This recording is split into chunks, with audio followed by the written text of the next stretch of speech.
I want my gut to be this like iron gut that can take on anything, that can thrive through anything. The resiliency is so important. So a robust, healthy gut can tolerate many foods, and that's what we want. We want a nice, healthy, robust, resilient gut microbiome can tolerate most foods. The more plant foods, the greater the diversity in the gut, which is essentially like a more resilient gut. Hi, Hannah. Thank you so much for being here today. Hi, thanks so much for having me. I'm so excited. Absolutely. I was going to say good morning, but I think it's afternoon for you right now. It is. Yep. Awesome. Well, I am so looking forward to this conversation today. I think the conversation around gut health is so pressing. We need to know what's going on, how to heal our bodies. And I think there's information that's a little bit outdated now. And I think there's so many individuals that are hurting, that are not feeling good, that are not living optimally. And I'd love to explore this conversation with you on how we can overcome this gut discomfort, this journey, and find some practical solutions. But before we dive in, I'd love to hear from you. If you don't mind sharing a little bit of your story, who you are, how you got to this place, and what really inspired it. Yeah. So I'm Hannah Aylward. I'm a certified holistic health coach, and I'm the founder of HAN.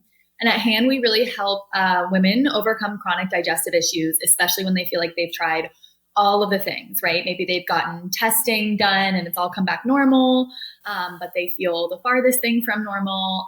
A lot of our clients have kind of started to alter their diets and not really seen many changes from it. So that's really like our specialty. It's this deeper underlying chronic digestive discomfort that people experience. And we come in and we aim to take a really like functional root cause approach. So instead of going, okay, here, you experience constipation, take a laxative, we go, why are you experiencing constipation? Because you probably didn't always have it. Something's going on because you shouldn't really be experiencing constipation. So we really dig deeper to support your body's underlying physiology and identify those deeper root causes. And I really got into this work because I needed it myself. I think a lot of us do, right?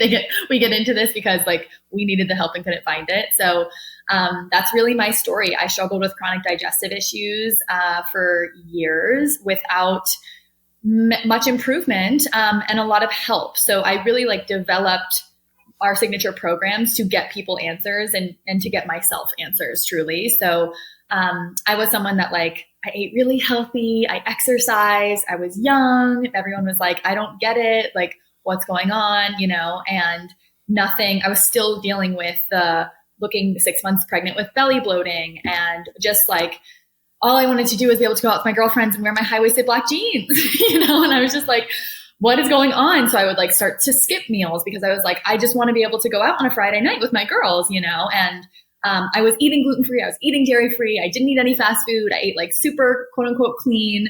And I was still really struggling. And that's when I was just like, something is up. Like something is deeper is going on.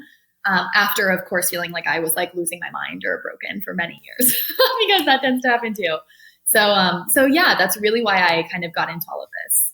Gosh, this gives me the goosebumps hearing it because one, I can relate to this so deeply, but I know there's listeners here that have never even heard this before. Wait, you're saying gluten-free, dairy-free might not necessarily be the cure? I mean, especially, and we'll get into a little bit of my story, but SIBO and low FODMAP, is that the long-term solution? Is that the short-term solution? Or is that not where we need to be looking? Do we need to be looking even deeper? Because is that a realistic thing to, something sustainable long-term? And to your point, it's, I'm eating healthy. I'm doing all the things. I'm avoiding this. I'm, optimizing everything, yet I'm still having all these stomach discomforts. And we know, and I think even if you've barely touched the surface of gut health, the connection between brain to gut. That, your mood isn't affected, but it goes so much more beyond that. hunger levels, mood, irritability, inflammation, hormones, everything is affected when your gut is out of whack and it's not optimal. And I think usually our solution is, okay, let me go to a doctor. Let me get on some medicine. Or if you're even a little bit more educated, okay, I know to go to a naturopath and we try this, or we reduce our gluten, we reduce our inflammatory foods. But you're saying, and especially from, I know you've worked with over 500 clients. I mean, I'm sure that number is on the rise, helping them really get to the root of what's going on. And that might not include removing these inflammatory foods. So I'm so excited to dive into this. And like you said, I think a lot of us get into this field because of personal experiences. And that's when you know that these are the teachers that you want to work with, because it's not just the education. They have the experience. They know what it's like. They know the pain points and they know what works and doesn't work. So let's, start with exploring root causes of gut health. And maybe even before that, let's explore a little bit and talk about common digestive issues. What does that look like? You mentioned 6 months pregnant, and gosh, like that was words that would just come out of my mouth. And granted, I was pregnant for a time. And it's funny because when I was pregnant, it was like the healthiest I've ever been, ever felt. And I'm 10 months postpartum now, and I feel like my health stuff is now like the postpartum has worn off. The progesterone has worn off. I mean, from day one of getting pregnant to probably 10 months postpartum, I was thriving. And now my body's getting back to its normal state and all these other things are starting to surface. And so, you could say I feel 6 months feel 6 months pregnant, but what's going on in the body? So what are some of these common digestive issues that your clients are facing? Yeah, bloating is a huge one that we see, and we were kind of chatting briefly before we started recording. And, the number one reason why people go see their doctor is because of stomach issues. So this is like very, very prevalent. Like a lot of people, I mean, I can't go anywhere without a woman coming up to me being like, I'm struggling with these digestive issues, with bloating, hormone issues. I mean, it's so prevalent. So bloating is like one of the number one reasons that people come to see us. And there's a difference between, I had like a couple beers and a few slices of pizza on a Friday night and I'm a little bloated. That I would say is like kind of more normal, right? Feeling a little bit more bloated when you start to menstruate, like a little bit is kind of not something to freak out about. I'm more so talking about, the clients that we see are experiencing this like chronic bloating. They may wake up bloated without even eating anything. And there's a difference between like, I have some abdominal fat that's like soft and squishy and like cozy versus like bloating where it's like a balloon. It feels like you could stick a needle in there and pop it and it's incredibly uncomfortable. So just to kind of point that out, that's more so what we're talking about. Bloating upon waking up, bloating after eating anything, even healthy foods, that's a big sign that something else is going on. So if you feel like you're eating like grilled chicken and you're eating broccoli and sweet potato and you're like, I've cut out all of these fried foods and fast foods and I'm shopping at Whole Foods or whatever it is, what's going on? That's a big sign that we've got a deeper issue. We see a lot of constipation, diarrhea, alternating between the two, IBS diagnosis. So, you've gone into your doctor, been told you have IBS. They don't really know what to do with it. It's a diagnosis of exclusion. We can get into that if we want. It's kind of BS, but, that's very common. I would say 70% of our clients come in to see us with IBS.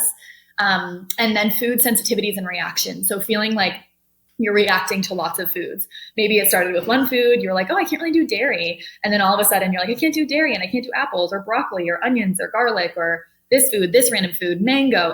And the list starts to get longer and longer. And you find yourself kind of hanging out with your safe foods, eating those safe foods because they won't really tick you off.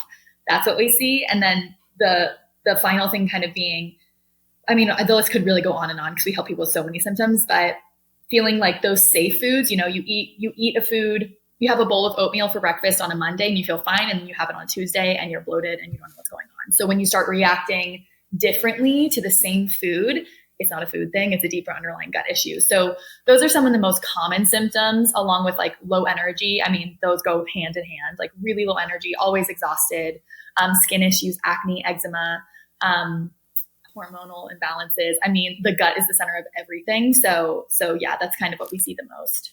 And it makes sense if you are constipated, and maybe we can even explore what does a healthy bowel, like I am all here about talking about poop. I am all for it.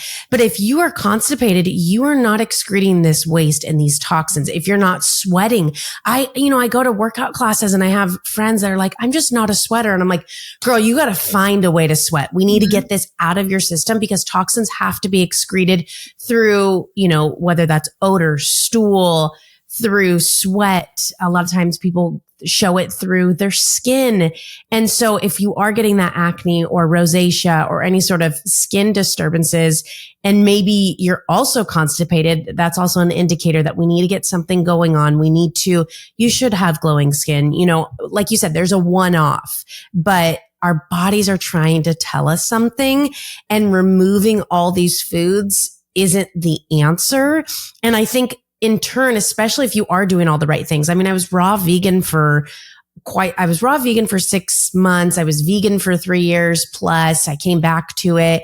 And so you're eating all the right foods, but why is my stomach as, the worst it ever could be? And people would say that, Niki, you eat healthier than anybody. How is this happening? And so I don't know if this is the opportunity, and maybe what else? So you've talked about these main symptoms, and we touch upon the pain and the discomfort, whether that's the emotional pain. I can't go out with my friends, or I'm going to stay home because I feel more comfortable in baggy clothes. I don't want to wear, a tight fitted outfit because I'm so bloated, or the discomfort. But what about the deeper issues beyond the kind of emotional, physical pain? What else could be going on with the body when our digestion and our gut is out of whack?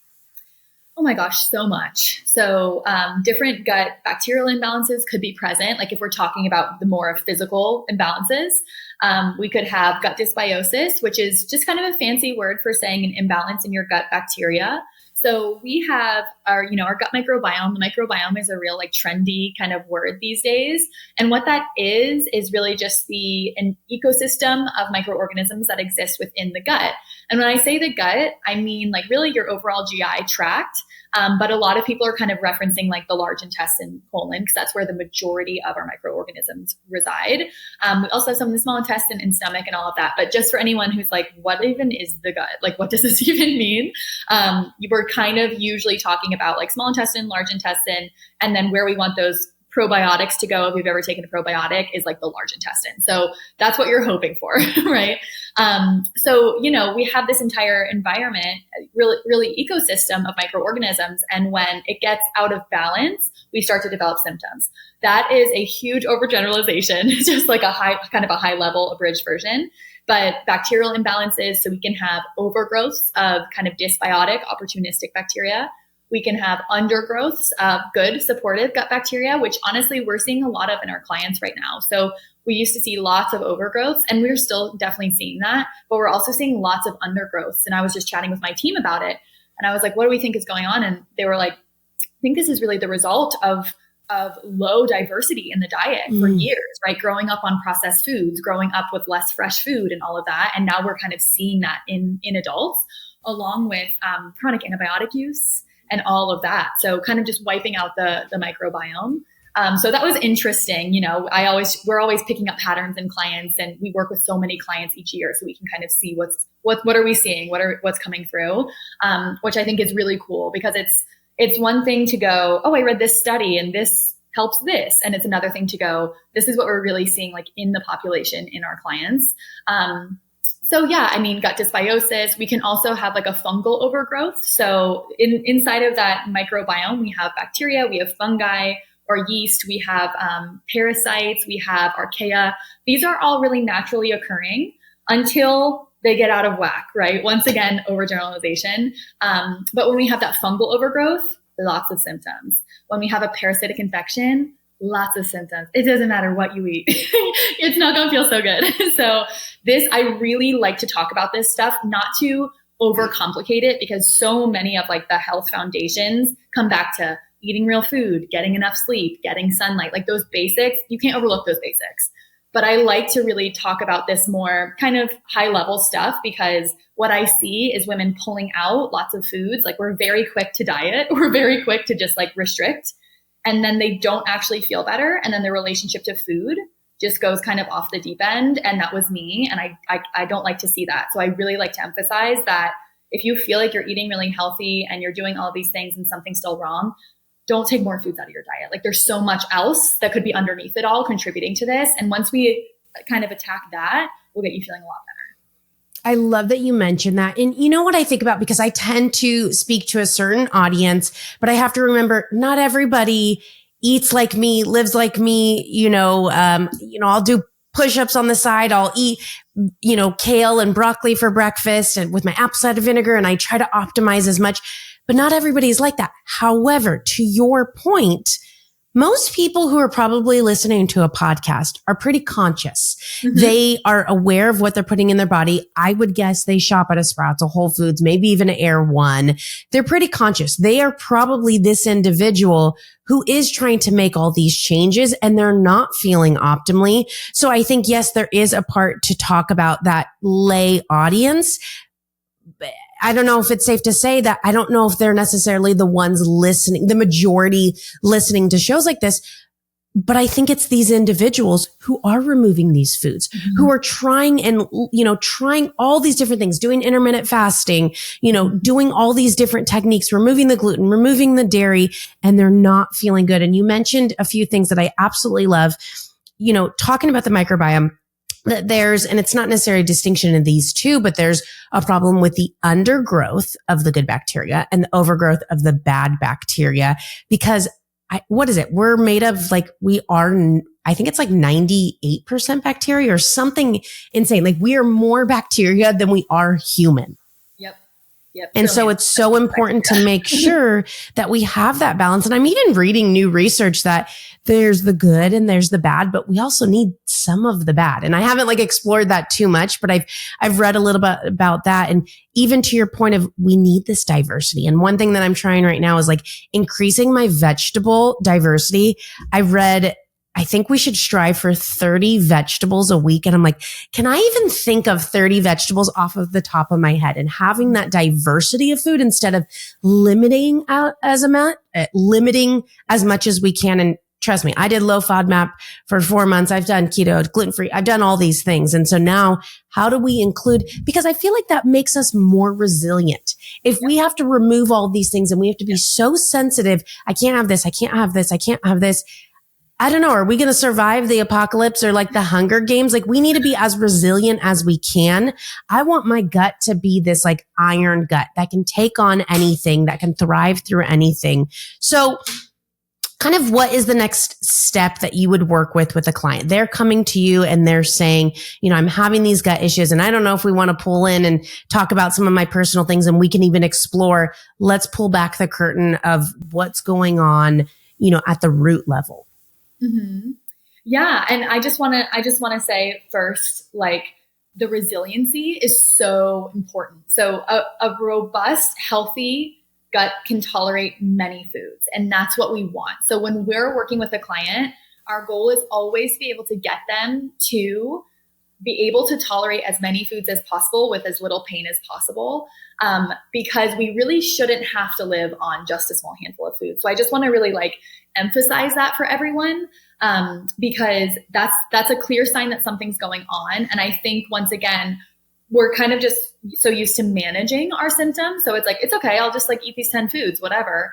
But we want you to be able to eat other foods. I want you to be able to go out on date night and have a split an appetizer and not have to worry about it, right? And I want you to be able to travel without immense fear and pain, and not have to pack extra outfits, right? To just in case your stomach flares up, or you've got your tight dress, you've got your flowy dress, right? I mean, that was my life for years. So we want a nice, healthy, robust, resilient gut microbiome can tolerate most foods. And exactly what you said, the 30 plus. So it's really plant foods overall. So veggies, absolutely. Fruits come into that category. Nuts and seeds come into that category. Herbs, spices come into that category. So once you kind of bring all of those in, you're like, oh, I think I can do this, right? And you're exactly right. 30 plus a week. The American Gut Project was like the biggest study ever done on gut health that really showed us the more plant foods, the greater the diversity in the gut, which is essentially like a more resilient gut microbiome. So you're spot on. You do your research. Well, first of all, I'm like currently in the midst of all this stuff and like pulling back years and years, because I've been in my degrees in health, and this has always been my passion from a very early age. I've been in the hospital since I was 3 years old. And so I do believe in integrated medicine. I think there's certain things out of my control that I have to go to. Mm-hmm. I've had emergencies. I've had, MRIs, all this stuff. And so taking advantage of Western medicine and what it's provided in these advancements. But for me, the foundation of my health and to live optimally is through Eastern medicine, is through diet, lifestyle, supplementation, mindset. That is what has helped me thrive and overcome despite my diagnosis and all these things. And I just think that's so important, because I don't think we should limit our ability for thriving in life through our diagnosis or circumstances. Mm-hmm. How can we use that and leverage that to be better, to help more people, to serve? And so that's just, I don't know, that's where I stand. But, I don't know, would this be an appropriate time to kind of dive into maybe what I've removed? I mean, I can use myself as a guinea pig, and if there's listeners that are like, I've tried that, this is what I'm currently facing, where do I start? Yeah, absolutely. Yeah, we can like workshop your case if you want. And I would say the first place to really start is that nutrition, at that nutrition level. I would say for most people, which is where a lot of people do start. And as you were saying, I mean, people are smart, like the healthy eating, and there's so much information everywhere now, and it's not as kind of like crunchy, earthy as it once was. Everyone's kind of doing it now. So to kind of piggyback off what you said, I mean, people are experimenting with different diets, keto, raw vegan, and they're open to these things because they're kind of getting hip to like, oh, this actually matters, right? So what's going on here? How can I address my nutrition? And those diets, I mean, we can jump into all the things if you want. Well, and I want to pause you for a second, because something you said just like reminded me of this. I loved labels back in the day. I was vegan, keto, all this stuff. Every 5 years, more research comes out and our bodies change, our environment changes. And one thing that I've started to press into is I think information is fantastic and it's great, but I don't know if I'm going to take everything as so cold-hearted truth, because there's a chance that in 5 years it's going to change. And we live in different seasons of life. There's going to be a time postpartum that my body's going to have different needs. Then, I could do high intensity 5 a.m. berries boot camp on an empty stomach. There was a time where I could thrive in that. And so I think, it's important to understand the foundation of what's going to be healing for our bodies. I think when you talk about diversity of foods, I'm assuming you're talking about like real foods. Yes, we want to create that resiliency to be able to eat anything in a one-off of like manufactured foods and processed foods. But I think in general, we want to be consuming real foods. And I think that is a truth. I think we could all agree vegetables are a truth, that these are really good for us. But I think different needs, this might be a season where I handle dairy really well, or I handle this really well. And so that can change. And I think ultimately, the way your bowel movements are, the way your skin is, the way your energy is, your mood is, I think those are strong indicators. Are what you're currently doing, is that working for you? And that might change season to season. Absolutely. And that's so beautiful. And I think so many of us are almost afraid to trust our bodies in that way, afraid to, the connection that we have to our bodies and our symptoms has gotten very frayed, right? Because it's been symptoms suppress. Like, oh, I have menstrual cramps, Advil. Oh, I have a headache, Advil. Oh, I have this. I have painful periods, birth control, right? As opposed to going like, why? What's going on? And it's a lot of like symptom suppression, along with just kind of having to keep up with modern day and being like, I don't really have time to have a splitting headache right now. Like, I've got to go to work, right? So there's all of these things that kind of play a role. This connection to our own feelings and emotions and intuition is almost difficult to maintain in modern day when we're constantly getting outside information, being told all this stuff, and this is the one way, or this is the right way. So it's really coming back to that intuition that you have. I mean, that gut instinct, like no pun intended, right? That gut instinct, your body like is sending you signals. Listen, right? How can we take this information from our bodies? And what we need will change, right? It absolutely will as we get older, as we approach different seasons of life. A lot of these, I was very into labels myself. I mean, I've done like all the things, like if you name it, I've done it. Not fun. And to this day, I'm like, I can't do no labels. I just won't, my body like fully rejects it. I wonder where that is, like why we felt the need. And I know I have like part OCD and like I'm very type A. And so maybe categorizing myself into a box was helpful for me to like have an identification. I had a bunch of eating disorders early on in my life, and going vegan was actually one of the things that helped my journey to overcome those. And so I think that label or those boundaries were really helpful for me. But I wonder what it is. And maybe, these listeners who do like the labels, I think they tend to be type A. They probably have a history of eating issues. So I wonder if like that's all I'm not trying to label all these people again, but there is kind of that connection that we've craved those labels. Absolutely. I mean, the majority of the clients that we see are type A, perfectionist, high achieving women, right? And women also tend to kind of put everyone else's needs first before listening to their own. I mean, I could go very deep into this, but it's not a coincidence, because also those patterns then lead to hormonal imbalances and gut dysfunction due to high stress, not listening to our intuition, not slowing down, maybe even separating ourselves from our own like authenticity, being shown, oh, this is good, so let's go do this. And meanwhile, you're like, I don't even like this. Like, oh, go to school and be a lawyer, be a doctor, or whatever it is. And then you're like, I'm an artist.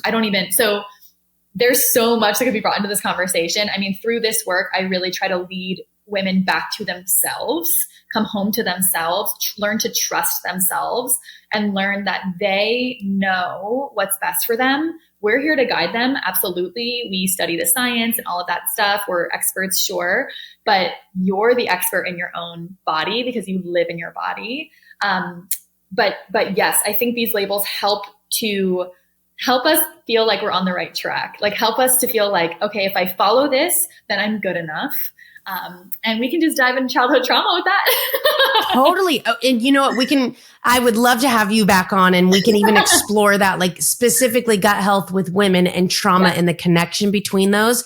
Yeah. And it's funny because I have had like a lot of medical trauma growing up. So, I mean, there is such a correlation between the two.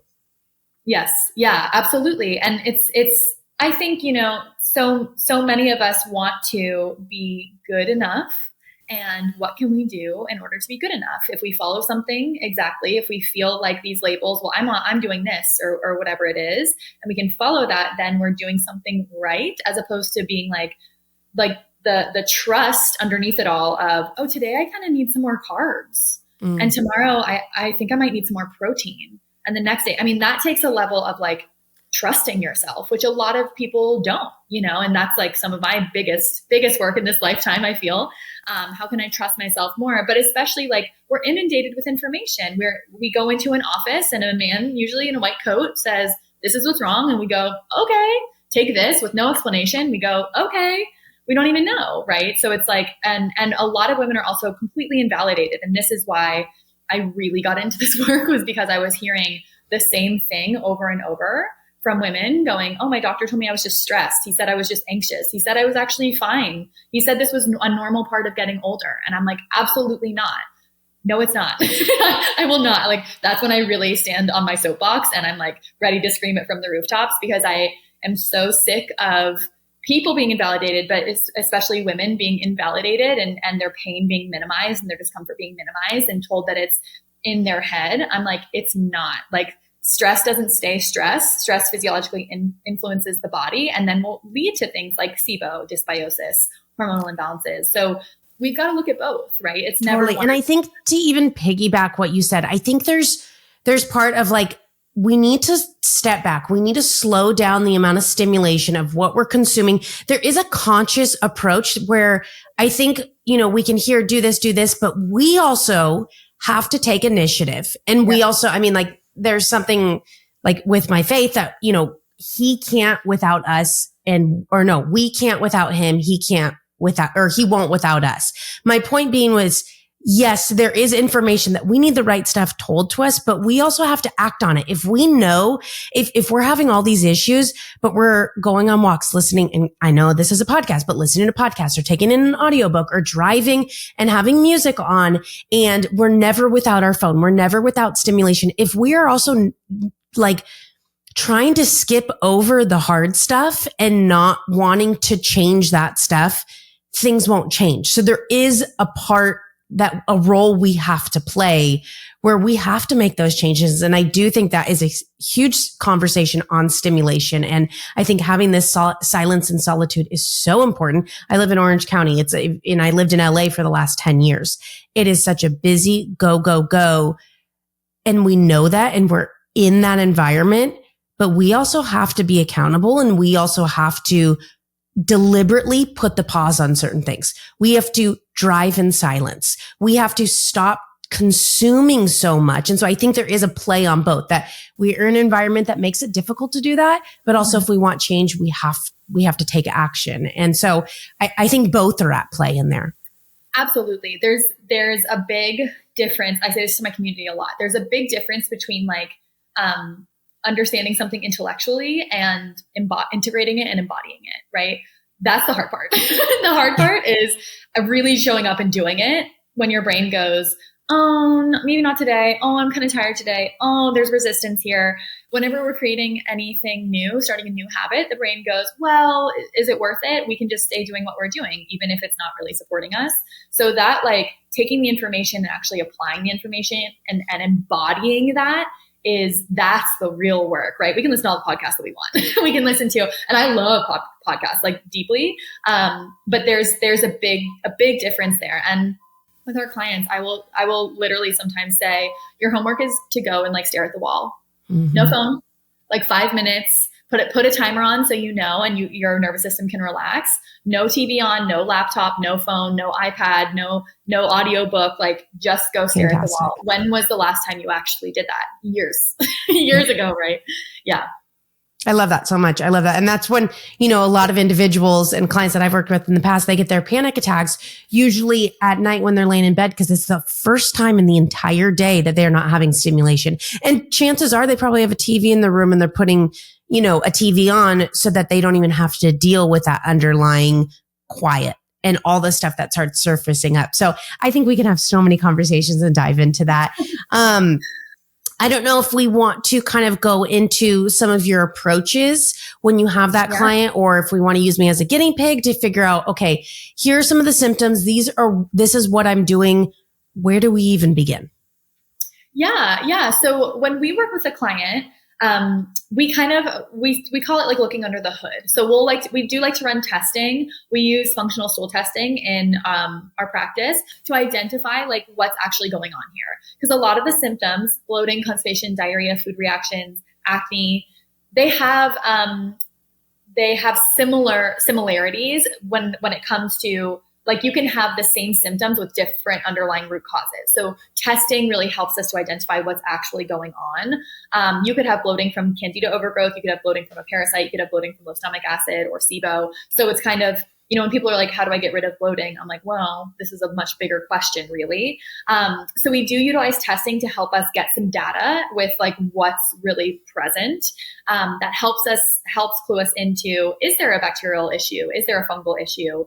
How are you digesting your food? I think that's really overlooked. People always want to jump into the big parasite cleanses or whatever. But I'm like, if you're not digesting your food efficiently, then you're going to essentially feed a dysbiotic state, because we're sending food maldigested down into the GI tract, right? And this is all the information that you're really pulling from the stool test, is seeing the fungus, the bacteria. And when you're saying digestion, can you actually see whole foods in the stool? Is that kind of your determining factor of how well are you digesting? So with the testing that we run, we'll also see two markers. So we'll see elastase, which is kind of showing us, Are you producing adequate pancreatic enzymes? We need these enzymes to break down our food, right? So if those are low, we know like you're not really digesting things very well. Those will be low due to many reasons. One of them could be an H. pylori infection as well, because that's going to essentially like damage your body's ability to produce stomach acid. So we know if someone has that, they're also not digesting their food well. So there's like different markers that we look for. And then we'll also see steatocrit, which is going to show us is there fat in your stool. So that's going to clue us into, can you break down your fats efficiently? And if not, that's a big issue that can be kind of correlated with like some hormonal imbalances. If you feel heavy after eating more fatty foods, or you're like burping after eating fattier foods. I mean, there's so many symptoms that we can look at there, but there's different kind of markers on the test that clue us into these different things. Fantastic. And especially for those individuals who years ago, and hopefully it's not happening quite as often, but have had their gallbladder removed, which I'm sure that's happening with a lot of your clients, and they're having these fats and it's not digesting properly. I'm wondering if, removing the gallbladder is not happening as frequently, but I wonder, are you experiencing a lot of clients in this situation? Yeah, a good bit will have their gallbladder removed. Gosh, it's such a thing. I mean, it's more prevalent in women because we have higher estrogen levels. So there is that, but my personal opinion is like, let's not just remove an organ from the body as like the first line of approach, right? And just remember, when you go to remove an organ from the body, we're not handling why we needed to remove the organ in the first place. So it's not going to get rid of your issues. So we'll see lots of people that they felt a little better right after for like maybe 2 months, and then everything came back full force. It could lead to SIBO, so many things that could get like quite clinical, but we've got to support your liver, because your liver is what produces bile and your gallbladder pushes it out. So if there's a gallbladder issue, there's very likely a liver issue. There may be an estrogen issue. There's like a detoxification issue. What else is going on? It's like being put on birth control for like heavy, painful periods and acne. It's not actually dealing with anything. Like it's just a Band-Aid. So once you get off of it, it's very likely that things are going to come back full force, if not worse. So we have to kind of dig deeper into that. We've been able to save a few people from gallbladder removals, which has been so cool. Incredible. People have gone in with gallstones, and then after working with us for a few months, they go back in and they're gone, which is like incredible, because literally they're getting these scans and they're like, how did you do this? the doctors are like, how did you do this? So there's so much that can be done. I wouldn't say we can save everyone's gallbladder, right? When you're having if it's an emergency situation, you've got to remove it, but it just really shouldn't be like the first line of approach in my opinion. Yep. I completely agree. Again, coming back to the root. So, okay. So we start with stool testing to kind of figure out, what's going on currently in the body. Where do you go with next? Yeah, we really want to set proper foundations as well. So like I mentioned earlier, I mean, the more fancy stuff, the testing, the supplement protocols is awesome. Like they're awesome. But if you're not balancing your blood sugar, if you're not sweating regularly, pooping regularly, staying properly hydrated, like these things really matter as well. So we have to set proper nutrition foundations. We want to give your body some gentle digestive support to help you digest your food better. We want to work with the nervous system. So that stress piece we can't overlook it. We just can't. Digestion is a nervous system regulated process. So, I mean, it starts in the brain, right? And the gut and the brain are intricately connected. So when we're in that stressed out state, digestion's really just kind of an afterthought. So it will impact things like on a physiological level. So we have to look at the nervous system as well. And that's kind of when we dig deeper. So if we're like, okay, they've got low stomach acid and gut dysbiosis, and we dig deeper and we go back, it's like usually history of restrictive dieting, over-exercising, chronic stress.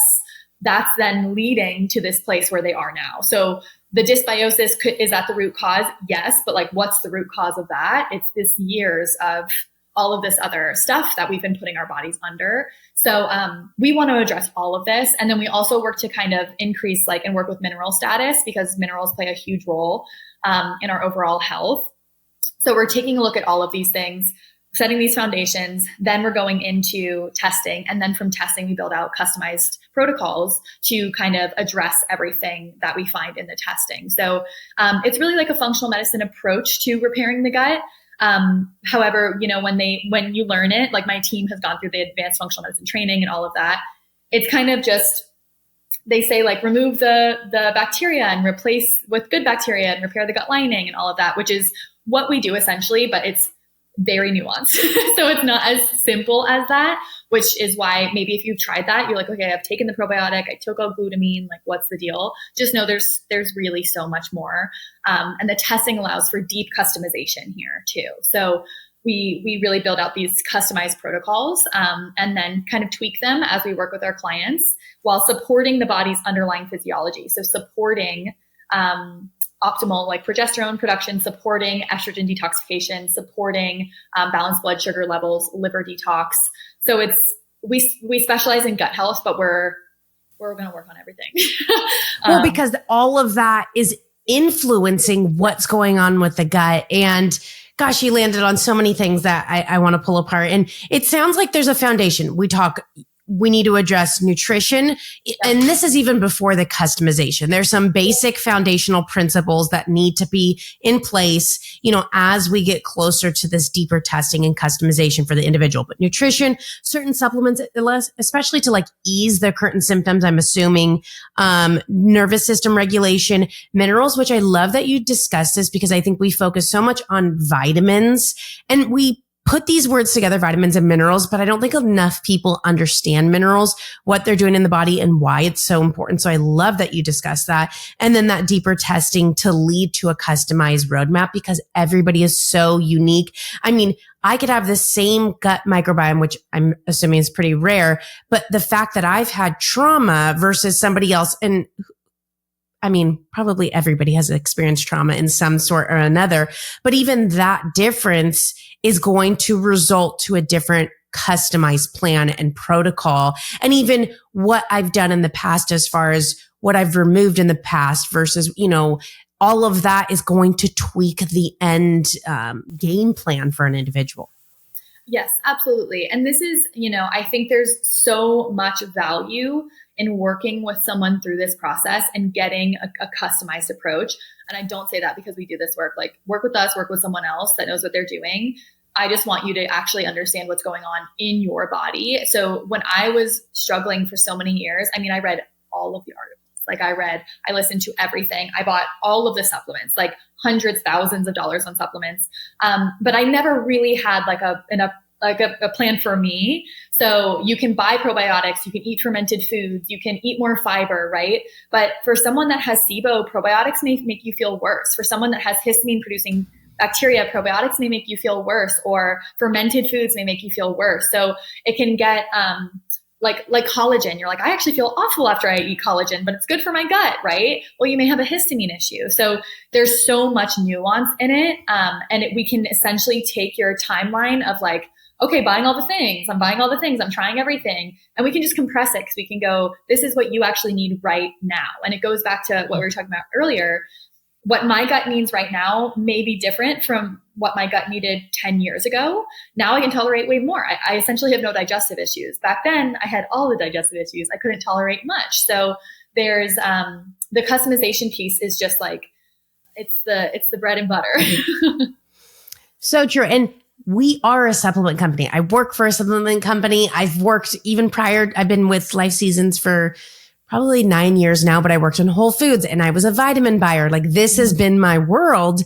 But to your point, first of all, they are to supplement the diet. They are to supplement our lifestyle. They are to supplement so many things. And there is a time and a place where they are going to make a dramatic impact. But again, we got to get to the root of what's going on. And we need to get to, is the collagen going to be beneficial for everybody, or is it for a certain individual? Is, addressing testosterone levels, hormonal imbalance, gut issues? SIBO was one of the things I dealt with. And so I had to be really cautious with certain probiotics and certain fibers in the time that I was working on healing that. And so, that comes back to becoming aware and becoming conscious and asking questions, whether you're working with a doctor who might be a little bit more difficult, I encourage you, if you are listening, that find a practitioner, and we will share Hannah's information at the end of this of how you can reach out, how you can contact her, because she has worked with so many clients and been able to bring them back to life, to bring them to this discomfort where they are struggling with their bodies, with their mood, their mind, their energy levels, and they feel alive again. And so there are these individuals out there, and I just encourage you to ask for help to prioritize this kind of stuff, because when you feel good, everything else can come into fruition. I mean, I'm a mom, and I know that if me as a mom is off, everything else is affected. And so they say, put on your mask before you put everybody else's on.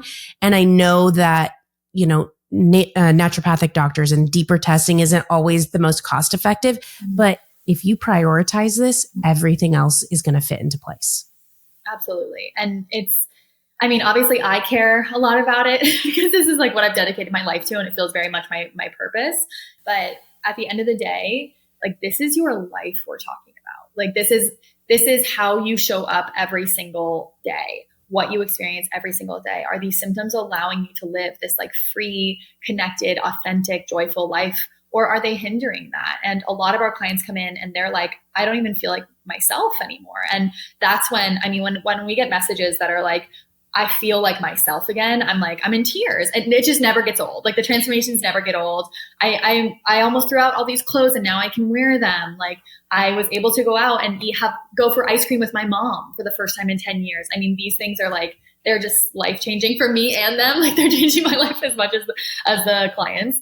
But, when we just widen the lens, I'm like, this is your life. Like, you've got this life. I mean, you deserve to live it how you want to. It doesn't mean it's always going to be easy and there won't be bumps in the road and all of that, but don't let these things, like, don't put it on the back burner. This is how you show up every single day. And there's no way I could run my business and help my people if I had no energy and if I felt awful and if I was struggling with all these digestive issues.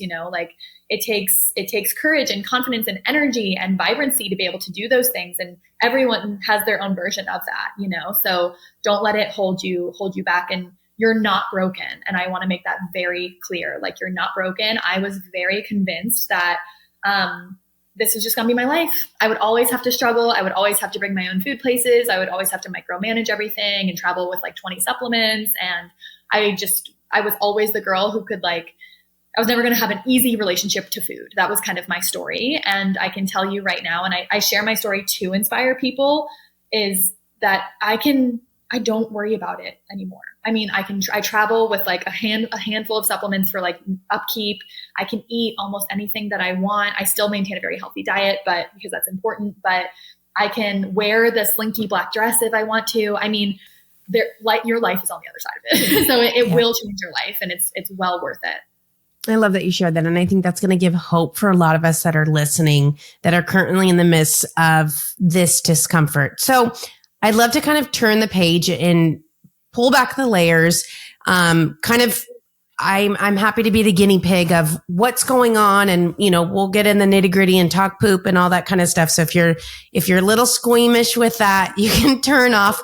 But your stools are a huge indicator of what's going on in the body. Like you said, that's really the foundation of, how do we start determining, how do we make this customized approach? Is we got to figure out what's going on in those. Mm-hmm. So, backtrack, medical trauma, eating disorders for many years. And then I went into kind of these, I was raw vegan for 6 months. I was vegan for 3 years, kind of switched things around, eating disorders still going on in there. And then I would say the last 10 years, I've tried paleo, I tried keto, I did intermittent fasting. Now, granted, and I'm grateful I went through this stuff because it's helped me learn, but I did intermittent fasting, keto, when I was working 2 jobs. One started at 4 a.m. I was going to school full time, and I was in an abusive relationship, and I still had eating issues at that time. Needless to say, a few months down the road, I hit rock bottom. I passed out, went paralyzed. I've been paralyzed 3 times in my life, like temporary paralyzed. We went to neurologists. 911 was practically on speed dial. So many different things happened. We went to neurologists to figure out what was going on. but my body has gone through quite a bit. And I would even say now, since being pregnant, I never really consumed dairy prior to pregnancy. I was never a dairy person. My mom has celiac disease, so I naturally eat gluten-free. And I tend to eat pretty low carb. I'll do sweet potatoes and I'll do frozen berries on occasion and maybe some oats. And granted, I just finished, I know I'm word vomiting everything. I'll have oats here and there. But I tend to do low carb. I'm having a lot of dairy now. I'm really prioritizing vegetables and increasing my vegetable, assortment, all the varieties that I'm getting. I have meat. I'm not vegan, anything like that. I eat real food. I will say, and this would be interesting to hear what you think about too, like stevia and monk fruit. And I think, I'm actually much more conscious now with stevia because who knows, in 5 years, 10 years, are we going to hear some other things around it? But I do very low, if not any sugar. Yet I'm having, a good amount of gut issues, constipation. And I know, and I'm also curious too, I have the double MTHFR mutation. So for those of us, that you're listening, you don't know, MTHFR, easy way to remember it is the mother effer gene. It's just an easy way to remember, but half of the population has this, mutation and it makes your liver more challenging to detoxify. You're more prone to liver issues, anxiety, depression. I know you mentioned, stool testing. I would say, where do you begin? And with somebody I don't do high intensity anymore. I do walks. I do Pilates. I reduce my stimulation. I usually don't have a lot of music playing. I try to limit my noise. So I feel like, I'm implementing a lot of the things, yet there's still all this stomach stuff. And one thing I did pass over 5 years ago, I was diagnosed with H. pylori, C. diff, blastocytis helminthus, candida, and SIBO. So kind of, and I'm guessing you deal with a lot of these clients that they've done everything. They've removed everything, yet they're still dealing with these issues. Mm-hmm.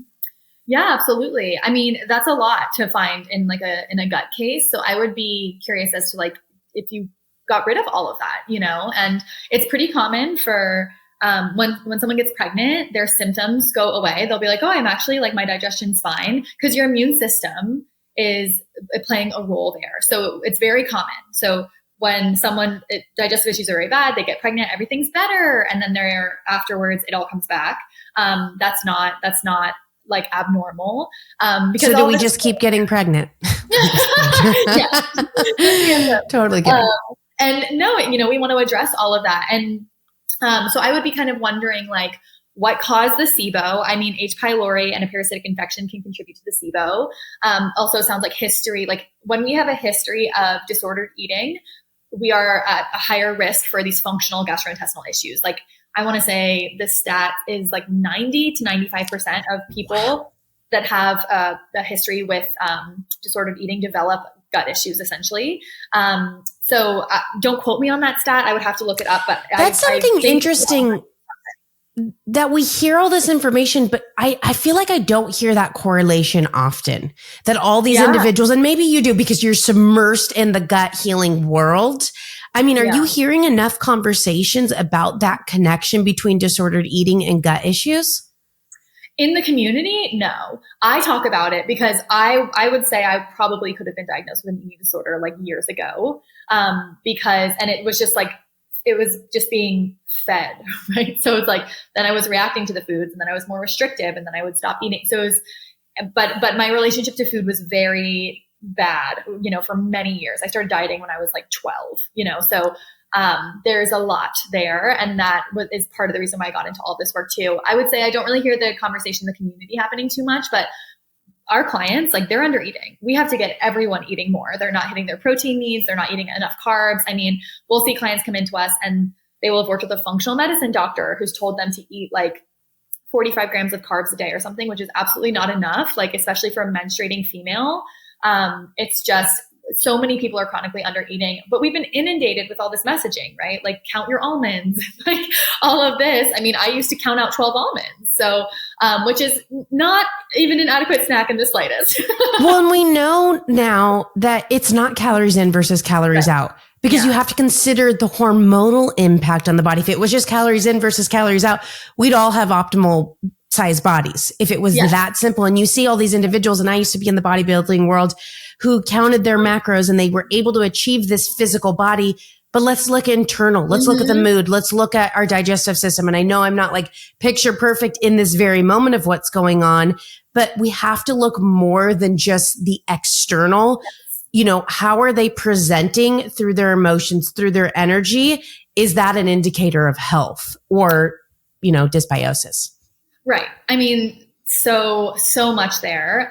You really can't look at someone and tell fully, because everyone has their kind of internal story and underlying stuff. Some people can have a six pack, but they're miserable and they don't like themselves. So there's just a lot to say there.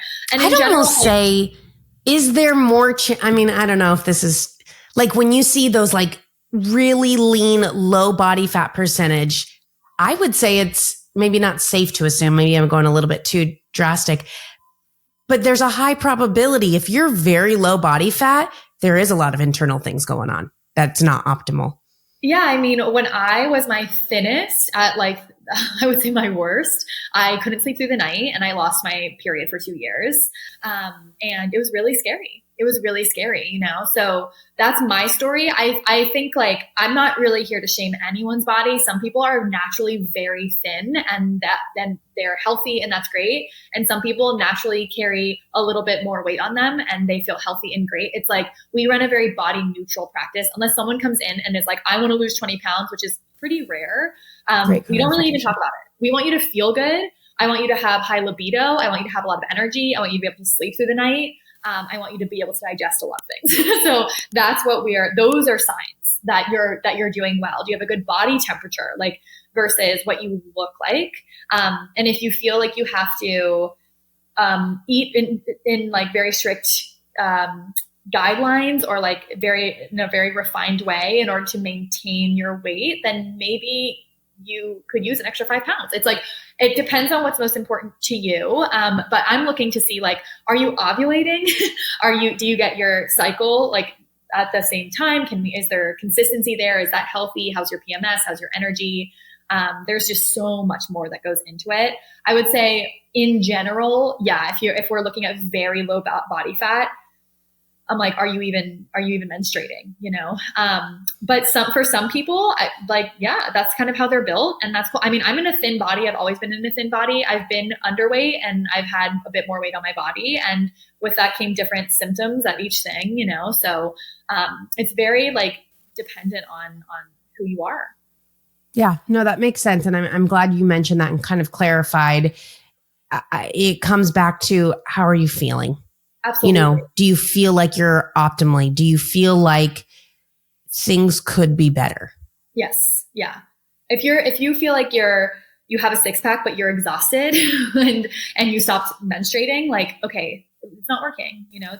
It's not worth it. I mean, depending on what's important to you, it wouldn't be worth it to me. It wasn't worth it to me. When that started happening to me, I absolutely freaked and I ate a burger. And I was vegan at the time. And I was like, nope, I can't do this. My body is deteriorating.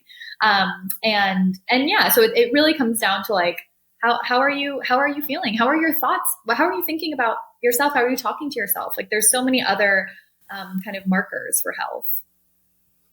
Yeah. And, okay, so for us listening, and there's probably a lot of people who are interested in your work, but even prior to the steps of maybe reaching out with you and your team, let's say they are struggling with some of these digestive issues. Before you get their testing and kind of okay, this is the specific plan, are there certain strategies that you would recommend? Okay, why don't we start with this? Why don't we reduce this? Why don't we add this? Why don't we be more conscious? Are there some foundational things that you would recommend to the general audience? Absolutely. Yeah. So first thing would be work on balancing your blood sugar. So we want to make sure that we are not kind of riding this blood sugar roller coaster all day, every day. It's kind of the foundation. It's the foundation of hormonal health. It's the foundation of gut health, energy, good sleep. I mean, And it's simple and easy to implement once you kind of like learn how. So we want to make sure that we have an adequate protein at each meal, enough fiber, good source of like high quality carbs, and good healthy fats. And I know that that's not like the most trendy or glamorous to be like, oh, you want to have some of everything on your plate. Actually, it's not keto, or it's not this or whatever, but that's what really works for a lot of people, you know, and we want it to be sustainable. So if you can't maintain what you're eating for the rest of your life, then like, it's not going to work. So, you know, I'm very realistic with this too. I mean, I don't want people coming into our programs doing it while they're in with us 4 months and then completely abandoning it. Like, that's not the goal. Is to maintain this, you know? So, balance your blood sugar. The biggest thing is getting in enough protein. So aiming for like 30 grams of protein at each meal is going to be essential there.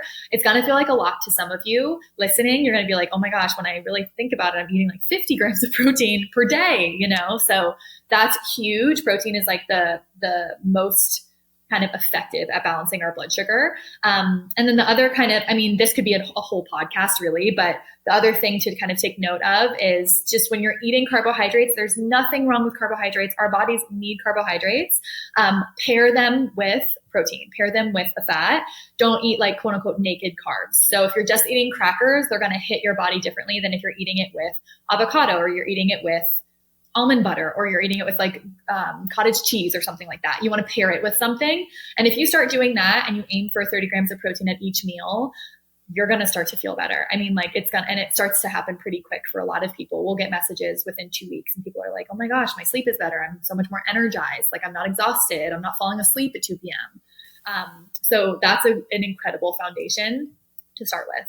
You're so right. And you know, it's like I eat a meal, and I'm not saying me, because I'm all about blood sugar. And if you want, you mentioned this isn't glamorous. If you want to make it glamorous, add a CGM, a continuous glucose monitor, and you can see what's really going on in the body. You can see if this is enough protein to compensate for that carbohydrate. Because like you said, having this balanced plate, glucose is going to be, I think Glucose Goddess talks about it. It's like the main lever in a plane that's going to control everything.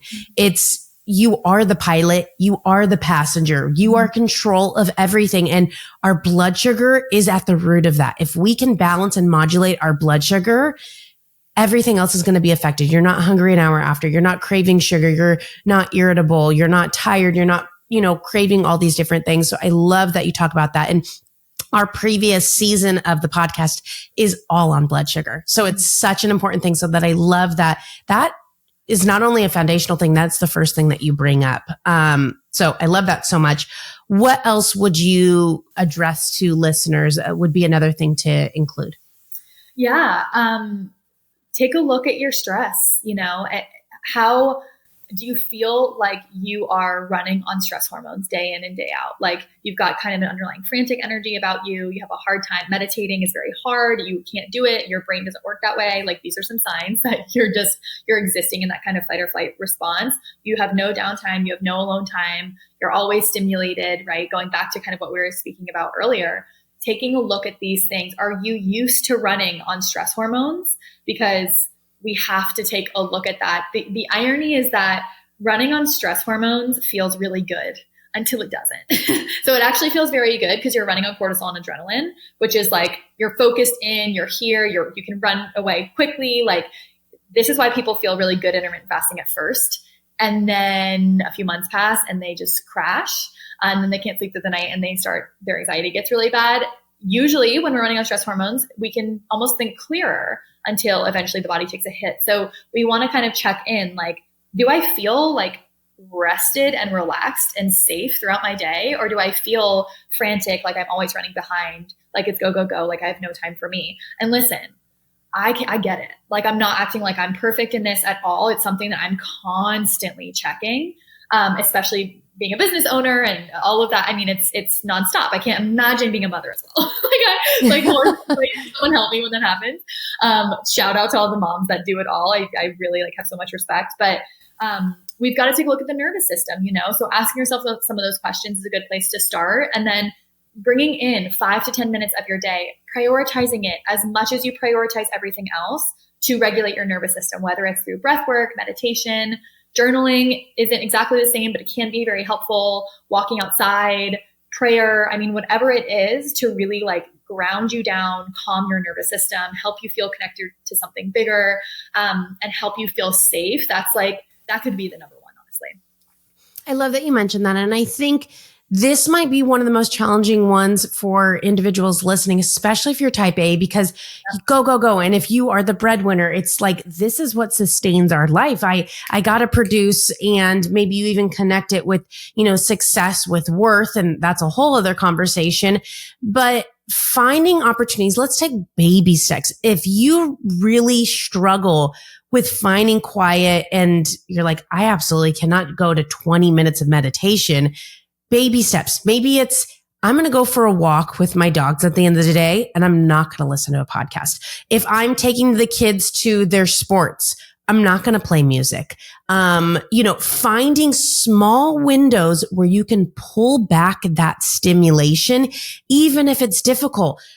Float tanks, haven't done them in years, but that is an opportunity. I believe it's one of the first things that has existed where there is are you familiar with float tanks, Hannah?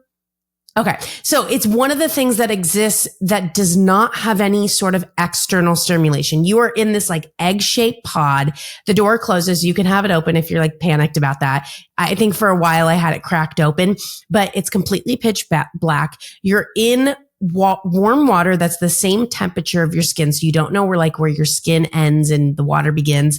And you're in hundreds of gallons of magnesium. So you literally float. But the thing with that is it can be panic inducing for a lot of individuals because you can't distract yourself.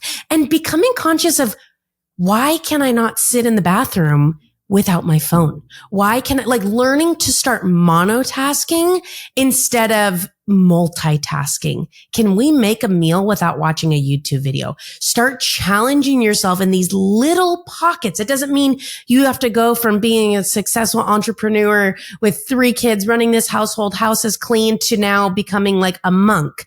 How do we make these little opportunities where we can pull back that stimulation, because it'll start building upon each other, and you're going to start noticing your nervous system starting to balance, your stress levels start to come down.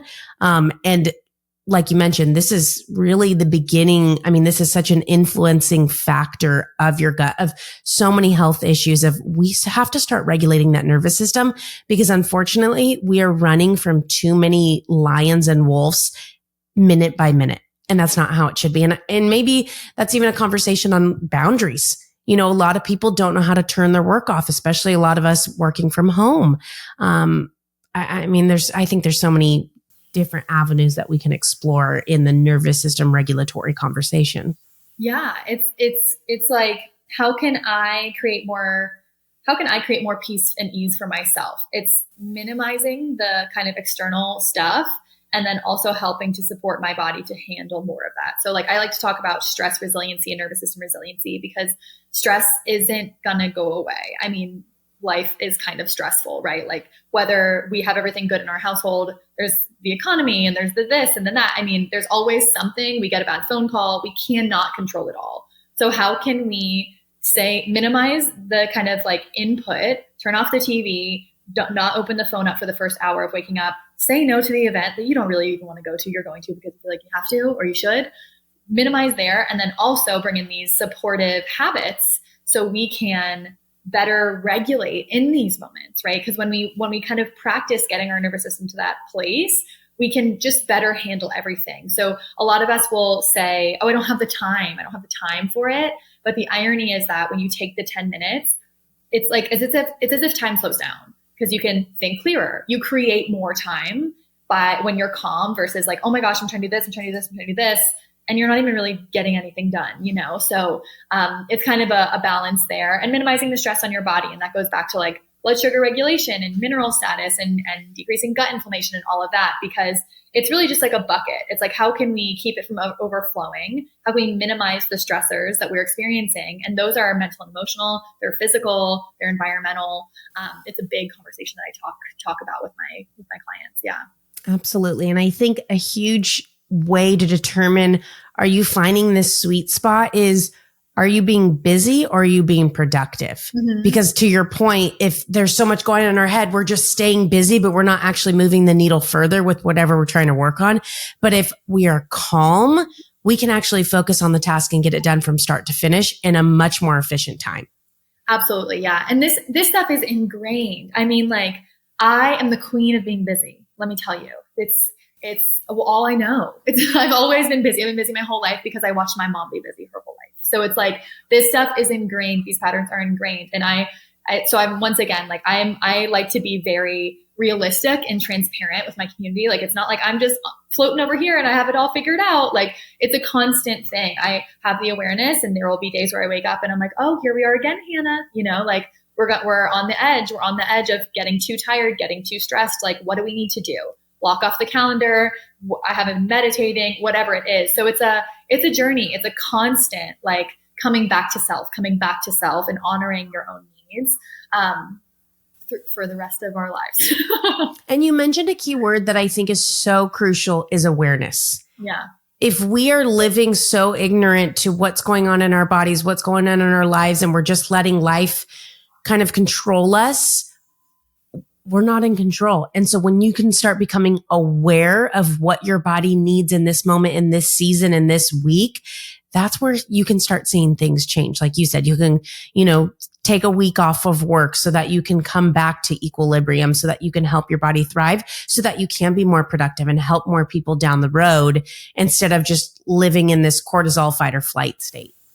Yeah, absolutely. Taking a look at these patterns, it's the most uncomfortable work, and it's the most life-changing work, really. Absolutely. Like, why do I do this?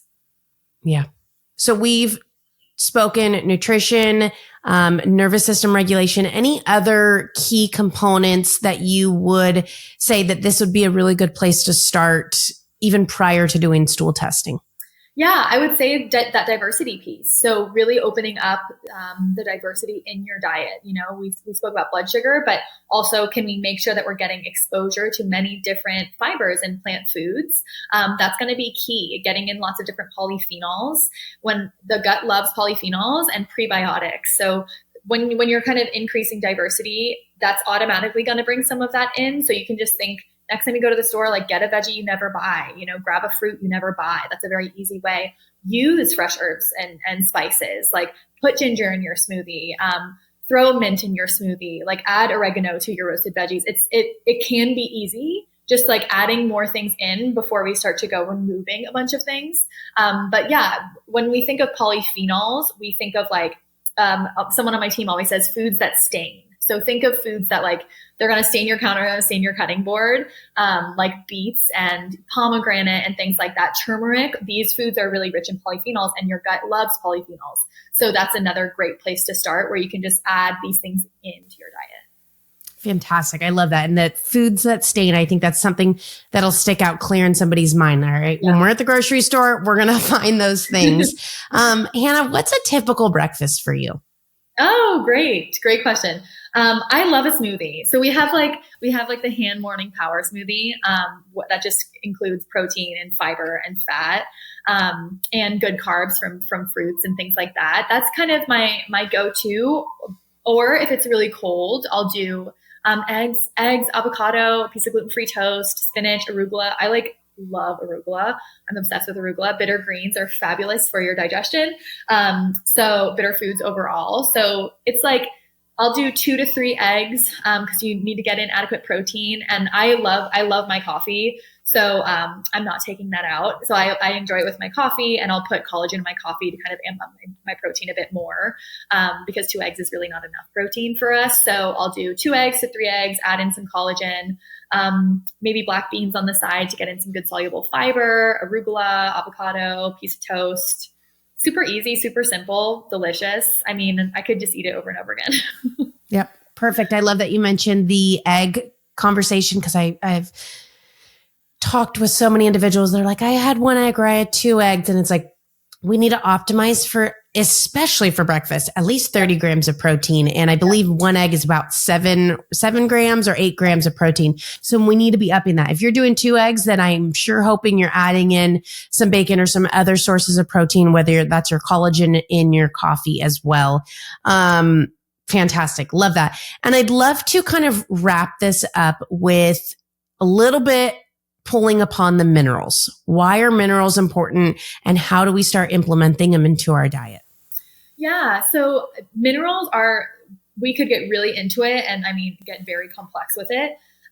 But minerals are necessary for all of these different enzymatic reactions in the body. So typically when we see a client who is like burnt out, exhausted, mineral status is low. So we have macro minerals and we have, like micro minerals. So macro minerals meaning we need more of these things. So these are going to be things like sodium, potassium, magnesium, and calcium. The body needs more of them than something like boron, which we need in smaller amounts. So when we're under stress, the body kind of like burns through minerals. So a lot of people kind of hit that depleted state.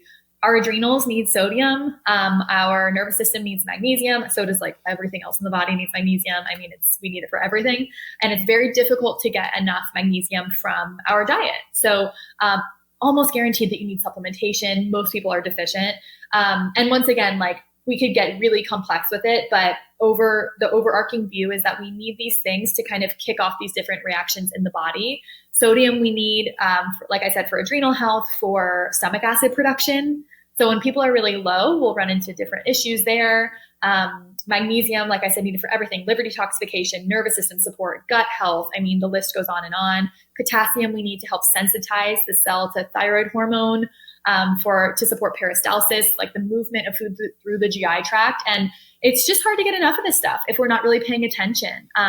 Once again, going back to that conversation, just taking lots of things out, we run into issues when we start to take a lot of things out, So we want to make sure I like to flip the script and say, are we getting enough of the good stuff in? That's what we want to make sure you're doing, because your body needs these things to be able to fulfill its processes, right? Like when we run into these deficiencies, that's a form of stress on the body, because then it doesn't have what it needs, essentially, like when we really widen the lens and kind of simply put it simply. So yeah, we bring in these things called mineral cocktails with our clients, where we have them make these drinks where they're adding in sodium and potassium and magnesium and vitamin C to support adrenal function and nervous system support and all of that good stuff. And that's a great place to start. Salting your food, adding a little bit of salt to your morning water, getting a good quality salt. A lot of people are afraid of salt. You really don't need to be. It can be very beneficial for many things. So I hope that answers the question. I could teach, an entire 3-day class on minerals. We need these conversations, Hannah. There is not enough conversation on minerals unless it's from like Eden and all these other companies that produce this. But it's so important that we're getting our minerals. And especially most of us listening are probably those individuals who have had disordered eating, who have had removed so much stuff from our diet. And our soil is so depleted. It's not rich in these vitamins and these minerals anymore. So we are needing to make sure that we're compensating and we're coming back to that equilibrium. So I'm so glad that you press into this. And I'm so glad that you're so passionate about it, because we need more of these conversations. And when we start optimizing our nutrient levels, you're going to start feeling that difference in our body. So please keep shouting that from the rooftops. I think it's so important.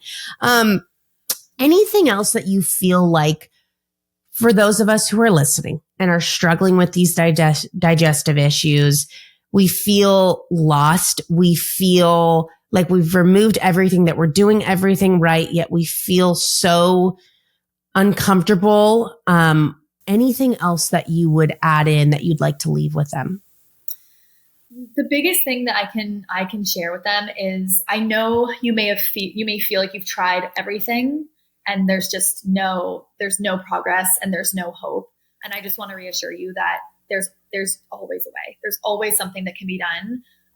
Be your own best advocate for your health. Keep searching for answers. We would love to help you if this is resonating with you. But you probably just haven't been given the right tools and strategy yet. And that's what we see. Every client that comes into us has seen multiple like gastro doctors. They've seen different practitioners. They may have worked with a naturopath. They may have worked with an acupuncturist, whatever it is. And no hate to any of these people. Like everyone has their place and they can be helpful. And you should have a health team, really. But I only share that to just let you know, like you're not alone in that, unfortunately and fortunately, right? Like you're not alone in that. Your body's not broken. You probably just haven't been given the right strategy, and you can get better, and you really have to believe that for yourself. That's so beautiful. Hannah, where can listeners find more information about you on your platforms, website? Where can they find you? Yeah. So our website is hannahaylward.com. I have a whole team, so maybe I need to change that. It's really not just me anymore now that I think about it. But you can find us there. You can find me on Instagram at Hannah Aylward HHC. I'm very kind of present there. I'm always doing I do weekly Q&As, I do live trainings, I teach free master classes. It'll always be announced there. And if you sign up for one of our trainings, then you'll be added to our list and you'll always get an email about kind of what's going on. So I'll teach different, little master classes on certain topics like burnout or gut infections. And then of course we've got bigger programs where we'll walk you through this process of testing and customized supplement protocols and nutrition and all that good stuff too. But the website and Instagram are really kind of the best places to connect with us. Incredible. And I'll make sure to leave that in the show notes so that they can find that information. I am so appreciative of you coming on today and exploring this conversation of gut health, getting to the root of what's going on and providing this practical information strategies for those of us listening who have done all the things and we're just not feeling the greatest. It's been such an enjoyable conversation. I really appreciate you being here today, Hannah. Yes, thank you so much, Niki. I've loved it. I can talk about it all day. Oh, awesome. And those are the people that you want to work with, who can talk about this all day, who have had these results, who've been through the fire and are now feeling fantastic. Yeah. So yeah, awesome. Thank you. Thanks, Hannah. We'll talk to you soon. Okay. Bye.